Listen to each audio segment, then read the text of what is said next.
Hello, dear friends.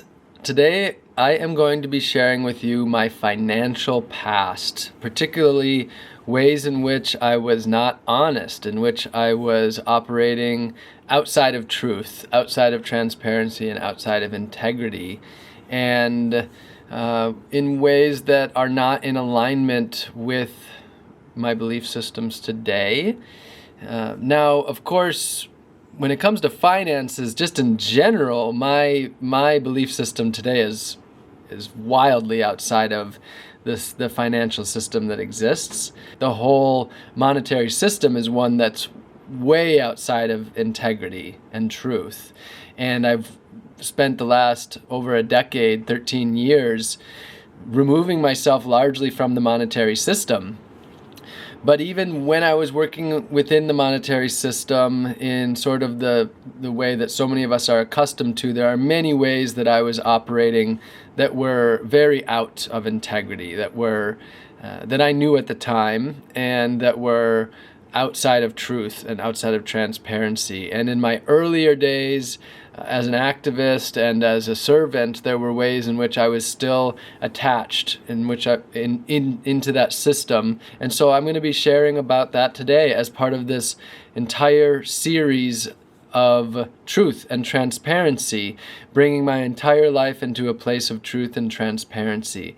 If you haven't already, I encourage you to watch the introduction video for this series, because that's going to share my intentions of why I'm doing this and help you to get more out of this, help you to understand me more, and help us to be on this journey of truth and integrity together. Because I'm not sharing this for gossip and fun. This is for a deep meaning of bringing my entire life into truth and integrity, and with one of the mediums for that being transparency. So please do watch that introduction video before watching this. Now, before I share the lies, the areas where I was not truthful, I'd like to just go back a little bit to my childhood and give you a small window into the foundation of my life in my relationship with money. So I grew up in a pretty low income situation. It was us 4 kids and our mom, and we didn't have the support of dads really. There was 3 dads, and one I think might have paid child support, but 2 were not really, they were not supportive at all. So we grew up pretty low income. We grew up on food stamps. We got a lot of help from the government. And I basically, from a young age, always felt very ashamed of our poverty, of our, the paint was chipping from our house, and there was rust on our car, and I didn't have as nice of clothes as some of the other people, and I felt very ashamed. And from a young age, I wanted money. And the reason I wanted money is because I thought it would be the way to fit in, to belong. In elementary school, I started Kool-Aid stands, where on a good day we'd maybe make $10 or something like that. Me and my friends a couple of my friends, not actually just one that I can think of, and some siblings, we would collect cans on the weekend. And the areas of lacking integrity started very early on. We would actually steal cans from the Cans for Kids bins. We were kids, but it wasn't for us. And we would even put rocks inside of the cans because it was per pound of aluminum. I also had a paper route starting in around 6th grade, and that, to my recollection, I delivered every paper and did that in a place of very high integrity.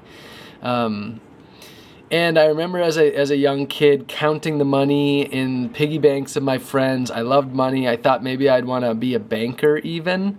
And it was very, very foundational to my life. I had, before spreadsheets, I just had journals where I wrote down every dollar that came in and every dollar that went out. And I was working from a young age at being financially independent in order to be able to follow my dreams and become who I really wanted to be. And I saw money as on that path. I got a job as early as I could. I think my first job was a job at Hardee's.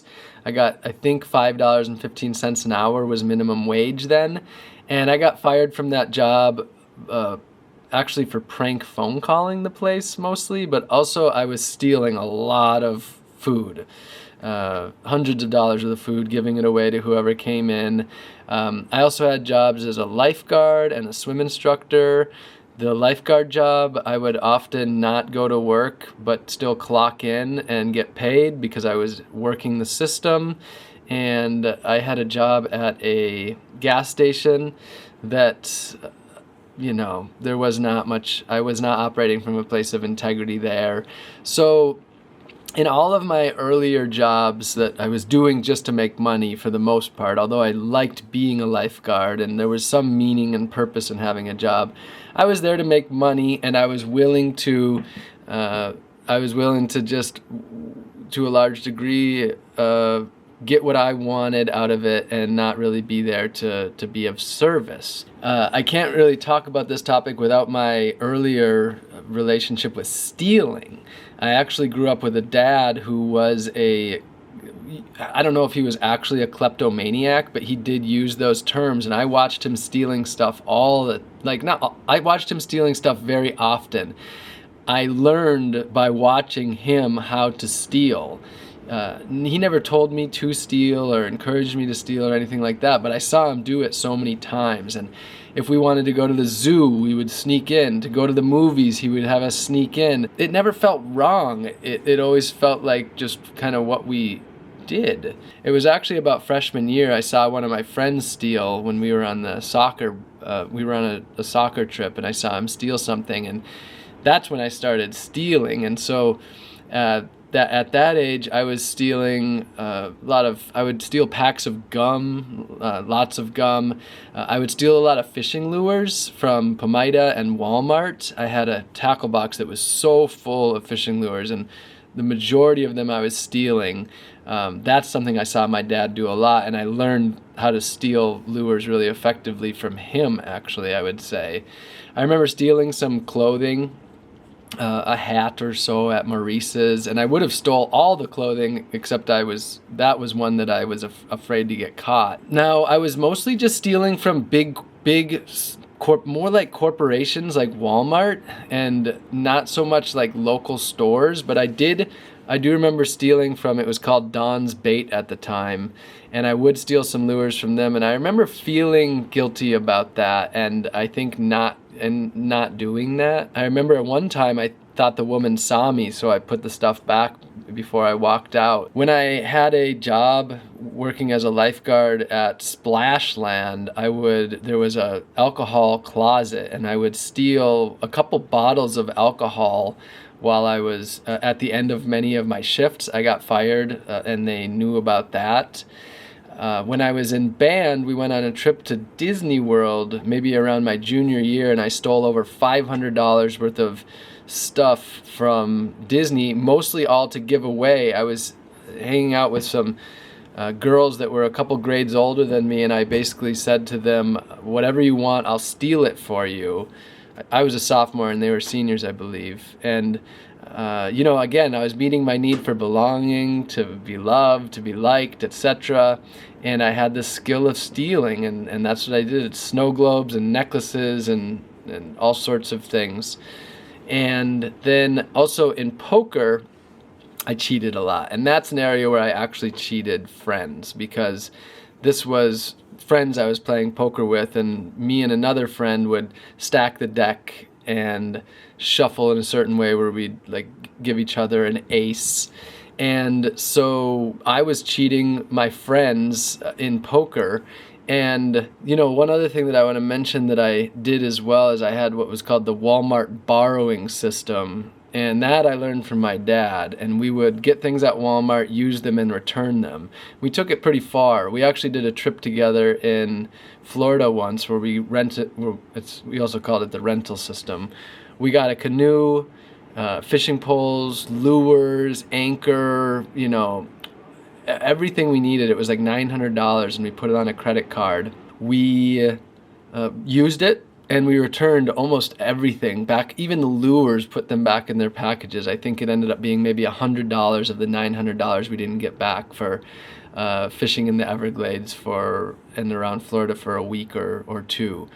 So, and also, I remember one time we even stole a paddle boat in Iron River and fished with it for a few hours and then took it to Duluth and sold it. And that was the first time that me and my dad maybe actually stole something together. And that was in high school, I think. And the Walmart borrowing system continued into my college days and beyond. When I was first living in San Diego, I would get a 60-inch TV, and I could use it for 90 days and then return it and then get another one. And I did that multiple times. From childhood all the way into my mid-20s, I was cheating a lot, I was stealing a lot, and that meant I was lying a lot as well. But I also remember in college, I actually, when I was drunk, stole a bike once or twice, just, to ride home drunk from the bar. So there was even stealing from people, and there was a lot of dishonesty. There was a lot of, sort of just this kind of damn the man mentality, but then there was also just a lot of lack of integrity. And that, that's a bit of the introduction to how I was relating to money and my lack of integrity around stealing and honesty and truthfulness. I would say that I was not a very truthful person. I cheated in school a lot, actually, in high school and in university. So that was a big foundational part of my life starting out. Now, in university, my freshman year, I was recruited and I applied to work for a company called Southwestern Company as an independent contractor, and I sold educational books door to door my summer after freshman, sophomore, and junior year. So for 3 years, we would work for about 80 to 90 hours a week.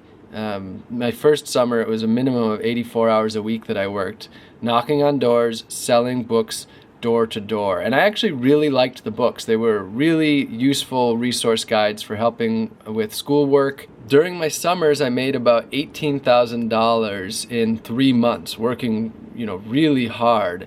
And I did that for those 3 summers.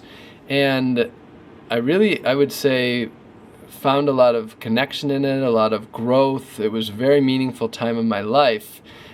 And I do remember something that was very poignant was I remember selling to a single mom and knowing that she didn't really have the money and sort of pushing like the sales point of, education being important to the children.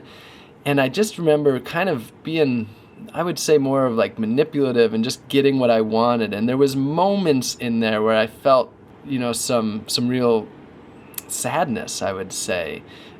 Growing up with a single mom myself, where I could see that. We actually had a vacuum salesman come over when I was a kid, and we wanted that vacuum so bad, and he was really trying to get us kids to convince, and I think it took me back to that. So yeah, after selling educational books door to door, my last summer, between my senior year and then my second senior year, I started selling advertising directly to businesses, and I was in Chicago for that, and that's where I started to go out sort of more on my own independently and into this marketing world, this sales world, the advertising world that I had been in for the last 3 years, but taking it to another place. Now, I want to share some of my areas in which I was lying and cheating and stealing. And that related to using credit cards and insurance.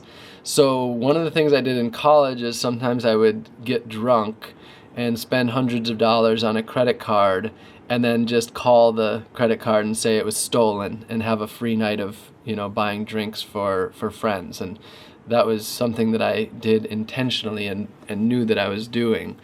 In 2010, I did something like that, but to a much bigger level, and that is I got a credit card specifically because it had insurance fraud.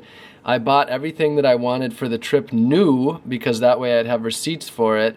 And I did the research of where people get robbed the most and how it happens. And when I was in that place in Indonesia, I pretended that my bag was stolen with all of these valuables in it. I went to the police station. I told the story of how it was stolen, following the narrative of how things do get stolen. and reported it. So that's credit card fraud or insurance fraud, and that was in 2010, and that was probably for a couple $1,000s. In around 2011, 2012, I had an iPad or a computer stolen from my apartment, and when it was stolen, I just said there was much more stolen. So that was another example of, I believe that would be insurance fraud, I think is what that would be called. And so I was also just generally working the system, some ways that were totally, within what the system allows. So I'd get a credit card just to use it to get miles for getting free flights. I didn't feel bad about any of that at that time. I felt good about it, Citibank and JP Morgan Chase and the insurance companies. The reality is that they are a part of an incredible fraud upon humanity, and so much of what they have comes from pillaging and stealing. So I didn't feel bad about it at the time. But it certainly was not something I was truthful about. It certainly was not transparent, and there's certainly major elements of integrity there. And so that's part of what I'm doing, is just sharing truthfully my past and putting it all out there to bring myself to an empty place of having nothing to guard and nothing to hide. And these are things that I've been holding in. Now, and I have notes behind me that I'm using because I want to make sure I fit it all in and remember all the things that I want to share to get it all out there. Now, after I was doing the marketing sales in the summer between junior years, when I came back from my world trip, I continued doing that with there was this guy that was my manager who had recruited me to work for a company called StarCart, and basically, he had pitched the idea of me going out to San Diego with him and his partner to start a market up there, or the other guy had already started there, but to join in building up this marketing company. And so I joined them out there, and we were selling advertising on shopping carts at grocery stores and also on the back of the receipts at grocery stores. And I was very excited to be doing this. I was independent. I was now in San Diego. I was making good money, and at the same time, I knew what I was selling was junk. And I also had very big questions about whether what we were selling actually really worked. But what was really the thing that was a big thing for me was that my partners that I was working with, or my manager, it was kind of a manager, kind of a partner type of thing, is that I could see that they were existing way outside of a state of integrity. They were both, well, the guy I moved out with he was in debt, and he was doing whatever he needed to do to get out of debt. He had overspent, and I think this was probably around the 2009 market crash. He lost a lot, and so they were operating from a place of very, very low integrity. And I would sell things and then we didn't deliver. And it hurt a lot because it meant a lot to me that I delivered on my word at least. So after some months, maybe 6 months, I left them and I started my own company. And that was called the Greenfield Group, and that was in 2011. So I was 25 years old at the time. So I parted ways with them because I wasn't willing to be operating in that low integrity. If I was doing this stuff, I was going to make sure that I was going to deliver on my word. At that time, I had a goal of being a millionaire by the time I was 30. So I was very focused on money, and at the same time, the whole concept of money was dissolving, because 2011 is when I woke up and I realized that the American dream is the world's nightmare, and that the whole financial system is one that's based around such lies, such lacking of transparency, such exploitation and destruction. The whole monetary system, I learned, I wouldn't call money the root of all evil, because there's people behind the money that are utilizing it. But what I learned is that the whole financial system was based on such a lacking of integrity, such a fallacy, such a delusion. With my marketing company, I continued selling advertising on shopping carts and registered tape receipts for a while, maybe a year, maybe 2 years or so. And I joined 1% for the Planet right away and was donating more like at least 10% of our revenue to environmental nonprofits. So part of the idea of being a millionaire was that I wanted to make a lot of money to use it as an effective tool for change. This was when I had started my environmental activism and I was doing eco-adventures. But at the same time, my ego and my identity was very wrapped up in being the person sharing these environmental adventures and such. And so there was a healthy dose of integrity and a healthy dose of ego and a healthy dose of a lack of integrity and truth and transparency in these areas. At the same time that was happening, I, in March 2012, took all my money out of my investments, my Roth IRA, my life insurance that I had maxed out for a few years, and was divesting from the whole system, demonetizing my life, embracing relationships with the earth, with my community, becoming more self-sufficient, opting out of most corporate products. 2014 is when I really started to lose my desire to be involved in money. 2014 is when I took my money out of the banks, and I was very much transforming my business. So that's the backdrop of what was going on from 2011 to 2014.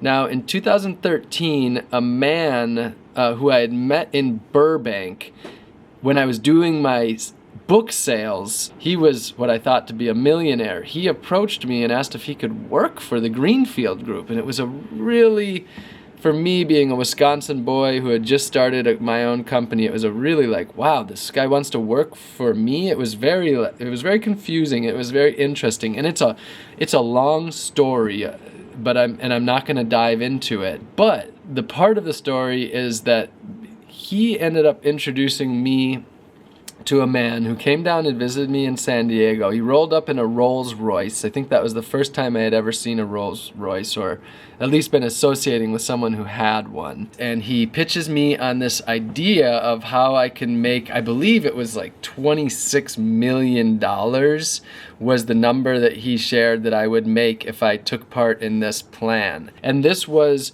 the area that resulted in me making the most money I had made, and this is money that was used with my environmental adventures. This was money that was used to help me get my message out there and build my online presence, and so it really plays a large role in my activism and becoming me, and a person who reaches a lot of people. Who this money may play a role in the fact that you and I are here right now, you hearing my message and that you followed me. This money has played a central role in me being able to share my message early on in that 2014 to 2016 time frame. And I really trusted this guy. And at the same time, from the beginning, there was always this kind of question of, what is this? Is this legal? Is he, am I getting all the truth? The part of me that questioned whether it was legal and if it was all the truth, I didn't necessarily want to know. I didn't dive too deep into it because I wanted to keep my mental state that it was all legal, because I trusted him and I believed that I would make millions of dollars. And I think at the time I believed that I might make that $26 or $24 million, I think is what it was. So the idea was investing in medical marijuana. I think that's how he first pitched it. I don't recall, but that was basically the idea, was investing in medical marijuana through investing in companies, investing in corporations that he was starting. And what I did is I gave him around $90,000. And the idea was that for that $90,000, I bought shares of this company, or multiple companies, I think. And which is a pretty standard thing to do, to buy shares of corporations. So if I recall, I got something like millions of shares of these corporations for this $90,000. And first, how I got that $90,000 was I got this money from my marketing company. I believe I might have maxed out a credit card, and but I also borrowed money from family and friends. And I told my family and friends that they were investing in my marketing company, which to some degree was true. But really, most directly, I was putting that money directly into this investment. So I lied to my family and friends in that scenario, and I gave them 100% interest. So some invested $2,000, some invested $5,000. Maybe someone invested 10, I don't remember. A handful, maybe 10 or so people invested in me, all getting 100% interest. So basically what these companies that I got these shares in turned out to be was shell companies. They were created specifically, I believe, to put on the penny market. And then what this person did was they created press releases that they would release, and that would pump up the shares, and then we would do a controlled selling of shares. And technically, I owned the shares and was able to, could have sold them at any time that I wanted to, but we only sold them at the direction of this person. And so what would happen is that the money would then go through the account of a company that I started. I don't remember what it was called, maybe the Greenfield Fund. The deal was the company would keep like somewhere around maybe 10% of the funds, and then the rest would be distributed. And that way this person was profiting, and a portion would go to us, and then I think the money would not go through their account, so it allowed to create that separation. And I remember I brought in about $250,000. 90,000 of that was loans, which I paid back. Everybody got their 100% earnings that I said that they would. But if I brought in $250,000 and I was getting 10%, that means that I might have brought in over $2 million into my accounts. So I might have shuffled over $2 million into that account, and then 90% of that going off to this other person. And something in that realm, it was at least $1 million. It might have been more than $2 million. The way that it was set up, though, is that the person who was working for me actually was a middle person. And so I had almost no communication whatsoever with this other person. And that allowed me to not know, and thus not be maybe technically breaking the law because I didn't know. And it allowed for a degree of separation between me who was on the account and that person who was running the whole operation. And so the whole idea, if I recall, was that I was going to make like like $24 or $26 million. That never happened.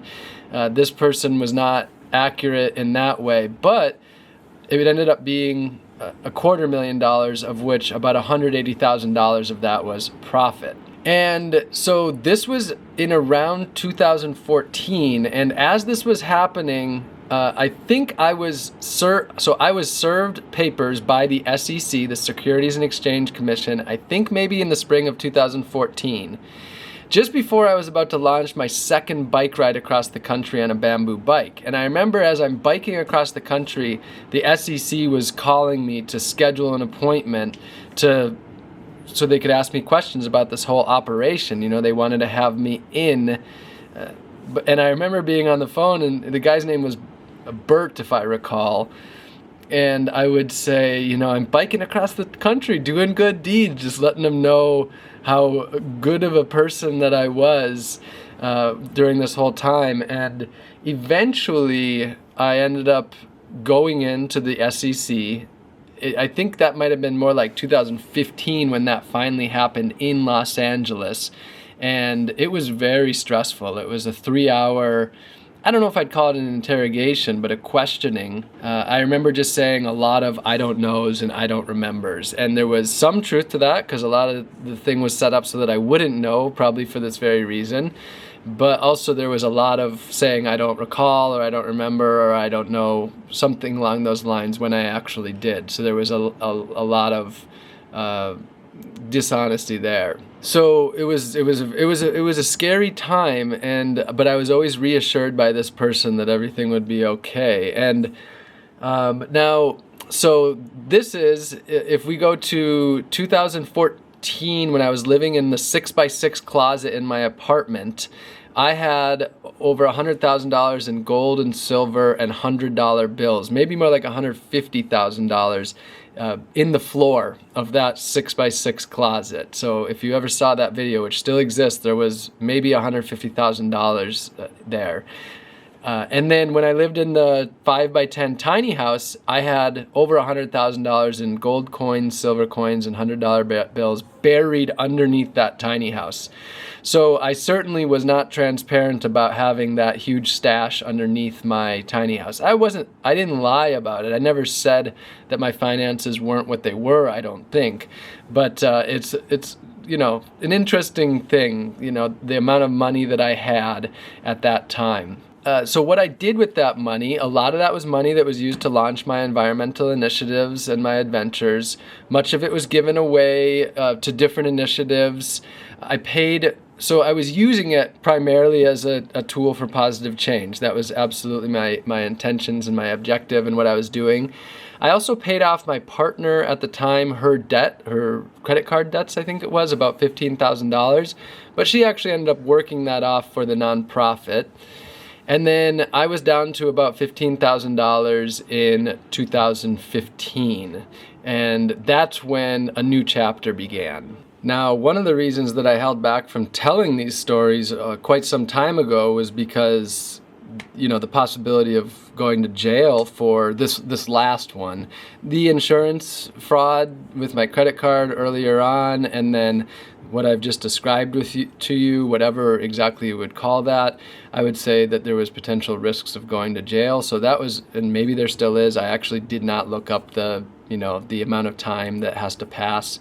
But I'm not waiting, I'm absolutely sharing. And so that was one of the reasons that I didn't share this some time ago. I've wanted to share it for a long time. I'm not against going to jail for things. However, if I'm looking at how to be of best service, right now, going to jail for that, I don't think would be my best service to the world, to humanity, to the plants and animals that we share this home with. Now, in April 8th, 2015 is when I took my first vows of bringing my financial life into deep truth and integrity. So there was that window of time in 2015 is when things really changed, and I can't think of anything to report really after that. That's when I committed to earning below the federal poverty threshold for life, donating 100% of my media earnings to nonprofits, practicing a very deep financial transparency, which is on my website, and committing to not paying federal income taxes for life, not contributing to that injustice. I live without a bank account, without a credit card, without investments and savings. I have $800 to my name. You can learn about my net worth. I write about that on my website. It's been a huge shift in that earlier time of my life to the way that I'm living today. So far outside of the monetary system and in not perfect integrity for sure, but I have nothing to report since that time frame of anything that's really outside of truth and integrity as far as my finances. Nothing that I can think of. I've made these lifetime vows and I have very much stuck with them, and I'm very happy to be in this place and intend to be for the rest of my life largely removed from the monetary system. I do share about my struggles with integrity with bringing in money for the nonprofit in another video within these series, and so that's something that I explore as well. So dear friends, this is some truth and transparency from my financial past. I have pretty much just shared the facts. I haven't shared with this one my opinion around things very much. I'm just putting it out there. That's what transparency is, just sharing the reality of the situation. And when we operate in transparent relationships, then people get to make educated decisions about the relationships they're in with corporations, with politicians, with government, with individuals. And so that's my objective, is to operate in complete transparency so we can have deeply meaningful, deeply connective relationships where we know what we're getting, where we can be operating from a place of integrity and truth. And I think transparency, financial transparency, is so incredibly important from our corporations, from our governments, from our politicians, from our businesses, from everywhere. And so I'm grateful to have this opportunity to dive deep into transparency with all of you, to practice this, to embody this, to show that another way is possible, to be honest about the past, and to take responsibility for my life and my actions and move forward with the highest level of truth and integrity that I can. So I'm grateful to be on this journey with you all. I love you all very much, and I'm looking forward to sharing more with you in this video series and in the many years ahead. So it's become a habit to end these videos with a deep breath.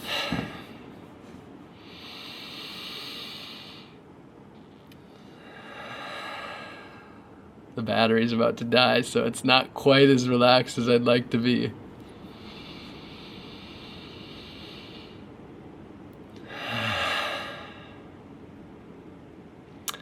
We are on this journey of truth and integrity and transparency together, my friends.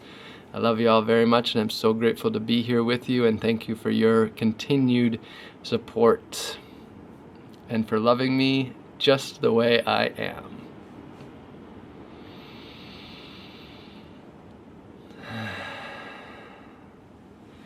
Just the way I am. And I will see you in the next video.